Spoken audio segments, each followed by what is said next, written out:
Il existe une maladie du cœur si discrète que beaucoup de croyants en souffrent sans même s'en rendre compte.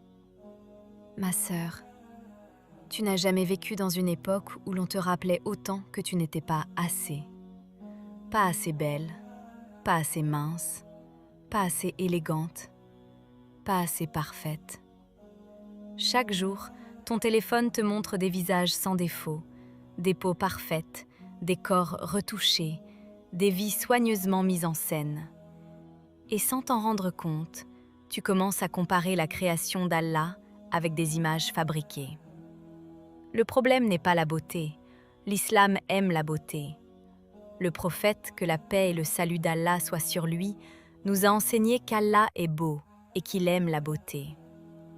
Le véritable danger apparaît lorsque la recherche de la beauté prend la place de la recherche d'Allah, lorsque le miroir devient plus important que le Coran, lorsque les compliments des créatures deviennent plus précieux que l'agrément du Créateur, lorsque la préparation pour sortir dure 1 heure, mais que la préparation pour la prière dure 30 secondes. Regarde notre époque. Combien de temps passons-nous à choisir une tenue, à refaire une photo, à supprimer une image parce qu'elle ne reçoit pas assez de likes? Puis demande-toi avec sincérité, quand est-ce que j'ai pleuré pour la dernière fois en lisant le Coran? Quand ai-je ressenti ce désir profond de rencontrer Allah? Pourquoi mon cœur s'agite-t-il davantage lorsqu'une photo ne plaît pas que lorsqu'une prière est négligée? Shaitan est très intelligent. Il ne dit pas toujours « abandonne la religion ». Non. Parfois, il murmure simplement « sois encore plus belle, encore un peu, encore une retouche, encore une validation ». Et sans bruit, le cœur commence à chercher son bonheur dans le regard des gens, au lieu de le chercher auprès d'Allah. Le plus dangereux, ce n'est pas de vouloir être beau, c'est de croire que notre valeur dépend de notre apparence. Le jour où cela arrive, notre cœur devient prisonnier. Chaque ride devient une angoisse. Chaque imperfection devient une douleur. Chaque comparaison devient une blessure. Alors qu'Allah regarde d'abord ce que personne ne voit, ton intention, ta sincérité, ton humilité, ton cœur.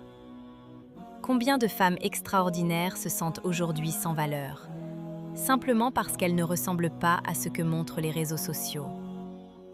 Combien de jeunes hommes pensent qu'ils doivent afficher le luxe, les muscles ou la réussite pour être respectés?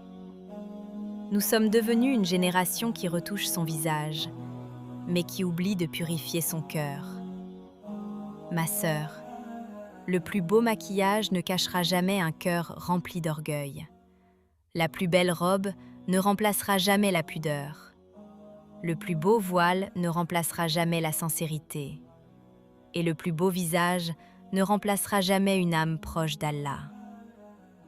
Imagine, le jour du jugement, les filtres auront disparu, les abonnés auront disparu, les tendances auront disparu, les marques auront disparu, les compliments auront disparu. Il ne restera qu'une seule question. Qu'as-tu fait de ton cœur? Alors aujourd'hui, avant de demander à Allah « Rends-moi plus belle », demande-lui « Ô Allah, rends mon cœur plus pur. Fais que je recherche ton regard avant celui des créatures. Préserve-moi de l'orgueil caché. Préserve-moi de la comparaison. Préserve-moi de l'amour excessif de l'apparence. Et fais de moi une personne dont la beauté extérieure est le reflet d'une âme qui t'aime. Car la véritable beauté n'est pas celle qui attire tous les regards, c'est celle qui rapproche d'Allah. Et cette beauté ne vieillira jamais. La Oumma n'a pas seulement besoin de plus de beauté, elle a besoin de plus de cœurs sincères. Car lorsqu'un cœur est pur, le visage finit toujours par rayonner d'une lumière qu'aucun filtre ne pourra jamais reproduire. Ya Allah, toi qui connais les secrets de nos cœurs, purifie-les de l'orgueil, de l'amour excessif de ce monde et du besoin d'être admiré. Fais que nous recherchions ton agrément avant les regards des créatures. Embellis nos âmes par la foi, illumine nos visages par l'obéissance et accorde-nous un cœur humble qui t'aime plus que tout. Ne fais jamais de notre apparence une épreuve qui nous éloigne de toi.